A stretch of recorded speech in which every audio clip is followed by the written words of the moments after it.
Hello friends, DG फ्लेमर take में आप लोगों का स्वागत है। आज मैं इंडिया के लार्जेस्ट स्कैम में से एक सत्यम स्कैम की केस स्टडी आपको बताने वाला हूं। दोस्तों, क्या आप जानते हो कि ये स्कैम कितना बड़ा था? ये स्कैम 100 करोड़ का भी नहीं था, 500 करोड़ का भी नहीं था और ना ही 1000 करोड़ का था। ये इससे भी ज़्यादा बड़ा स्कैम था। और ये कितना बड़ा स्कैम था ये मैं आपको आगे वीडियो में बताऊंगा। और साथ में रामलिंगा राजू की बायोग्राफी भी बताने वाला हूँ। तो चलिए वीडियो को स्टार्ट करते हैं। स्टोरी शुरू होती है 16 सितंबर 1954 भीमावरम आंध्र प्रदेश इंडिया में, जहाँ पर जन्म होता है बीर राजू रामलिंगा राजू का, जिन्हें बी रामलिंगा राजू के नाम से जाना जाता है। रामलिंगा राजू अपने 4 भाई बहनों में सबसे बड़े थे। उन्होंने बैचलर ऑफ कॉमर्स की डिग्री की थी आंध्र लॉयल कॉलेज से, जो कि विजयवाड़ा में है, और उन्होंने अपनी एमबीए कंप्लीट की थी ओहियो यूनिवर्सिटी से, जो कि यूनाइटेड स्टेट में है। और 1977 में वो इंडिया वापस आए और उन्होंने शादी कर ली। शादी के बाद उन्होंने कई बिजनेसेस में कदम रखे, जैसे होटल्स और कॉटन कंपनीज़ के बिजनेस। उन्होंने बहुत समय तक अपनी कॉटन स्पिनिंग मिल, जिसका नाम श्री सत्यम स्पिनिंग था, उसमें काम किया। लेकिन लॉस में जाने के कारण उन्होंने अपनी नई रियल एस्टेट कंपनी खोली, जिसका नाम था मेटास इंफ्रा एलटीडी। मेटास और कुछ नहीं बल्कि उनकी जो पुरानी कंपनी मिल की कंपनी थी श्री सत्यम, उसका इस सत्यम को उन्होंने उल्टा करके मेटास नाम रखा था। और फिर 1987 में रामलिंगा राजू ने अपने भाई और 20 एम्प्लॉयज़ के साथ मिलकर टी कॉलोनी में सत्यम कंप्यूटर सर्विसेज की शुरुआत की।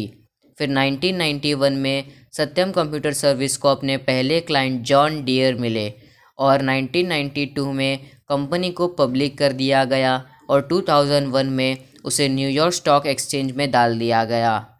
फिर 2000 के बाद रियल एस्टेट इंडिया में बहुत तेज़ी से बढ़ने लगा और रामलिंगा राजू ने मेटास इंफ्रा और मेटास प्रॉपर्टीज़ से बहुत सारी ज़मीनें खरीदने लगे। लेकिन एक इंसान इतनी जल्दी इतनी सारी प्रॉपर्टीज़ नहीं खरीद सकता था, इसीलिए उन्होंने अपने फैमिली के लोगों के नाम पर बहुत सारी ज़मीनें खरीदने लगे। उन्होंने 364 से भी ज़्यादा कंपनीज़ खोली और कुछ कंपनी के सीईओ और डायरेक्टर्स उन्होंने अपने मालियों को बनाया। राजू पर रियल एस्टेट का भूत चढ़ चुका था। अब आप सोच रहे होंगे कि इतनी मनी राजू के पास कहाँ से आई। दोस्तों, वो अपने सत्यम कंप्यूटर्स के फाइनेंशियल स्टेटमेंट को झूठ बताने लगे थे, यानी कि फाइनेंशियल स्टेटमेंट से छेड़छाड़ करने लगे थे। अगर सत्यम कंप्यूटर्स का रियल प्रॉफिट XYZ है तो उसे वो 10 गुना ज़्यादा बताने लगे थे, जिसके कारण उनकी कंपनी स्टॉक मार्केट में बहुत तेज़ी से बढ़ने लगी और शेयर्स बढ़ने के कारण वो बैंक से लोन लेने लगे और उन पैसों से ज़मीन खरीदने लगे। और जब किसी को राजू पर शक होता तो राजू फेक सेल इन्वॉइसेस बनाते थे और उनके पैसों के लिए वो एक फेक बैंक स्टेटमेंट बनाते थे और कहते थे कि इन सेल इन्वॉइसेस से जितना भी पैसा आया है वो बैंक में है। और ऐसे ही कर कर सत्यम कंप्यूटर्स के जो प्रमोटर थे उन्होंने अपने शेयर्स बेचना शुरू किया। 1999 में प्रमोटर की शेयर होल्डिंग 24% थी, जो कि 2008 आते तक 2% हो चुकी थी। राजू को हैदराबाद का मेट्रो रूट मिल चुका था क्योंकि उनके पॉलिटिकल रिश्ते अच्छे थे और वो ये सारा पैसा मेट्रो रूट के बाजू के ज़मीन खरीदने में लगा दिए। सोचा कि आगे जाकर प्रॉफिट होगा। पैसा ही पैसा होगा। अब 2008 आया, जिसके बाद रियल एस्टेट बहुत ही ख़राब चलने लगा था। जितने भी लोगों ने ज़मीन खरीदी थी उन ज़मीन के प्राइस बहुत ही ज़्यादा कम हो चुके थे और जितनी भी राजू ने ज़मीन खरीदी थी वो सब लॉस में जाने लगी। अब राजू ने नया प्लान बनाया कि वो मेटास इंफ्रा और मेटास प्रॉपर्टीज़ को ख़रीद लेंगे, क्योंकि लोगों को नहीं पता था कि वो दोनों कंपनी राजू की ही है, तो लोग कुछ नहीं कहेंगे। और वो दोनों कंपनीज़ को ख़रीद कर ये बताना चाहते थे कि उनके फेक फिगर्स और एक्चुअल फिगर्स का जो फासला है वो इन कंपनीज़ को ख़रीदने में ख़त्म हो गया।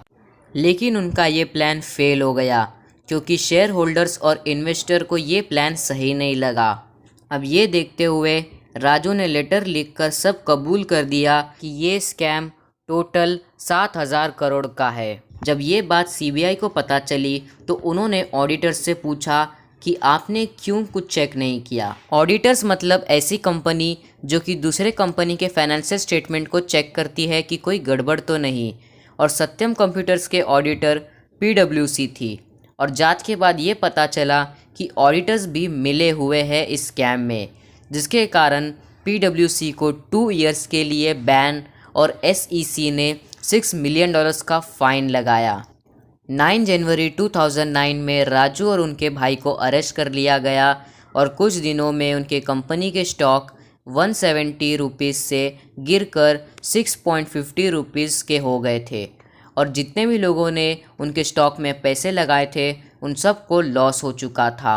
फिर टेक महिंद्रा ने सत्यम कंप्यूटर्स के 51% स्टेक लेकर सत्यम कंप्यूटर्स को खरीद लिया। पहले उन्होंने कंपनी का नाम महिंद्रा सत्यम रखा, मगर बाद में सत्यम कंप्यूटर टेक महिंद्रा से मर्ज हो गई। राजू के साथ मिले हुए हर लोगों को 7 साल की जेल हुई और आज राजू बेल पर बाहर आकर अपनी लाइफ मस्त जी रहे हैं और आज वो हैदराबाद के रिचेस्ट पर्सन में से एक है। तो आज के लिए बस इतना है। वीडियो अच्छी लगी तो वीडियो को लाइक कीजिए, शेयर कीजिए, और अगर आप मेरे चैनल पर नए हैं तो मेरे चैनल को सब्सक्राइब कीजिए। मिलता हूँ अगली अमेजिंग वीडियो के साथ, तब तक के लिए बाय बाय।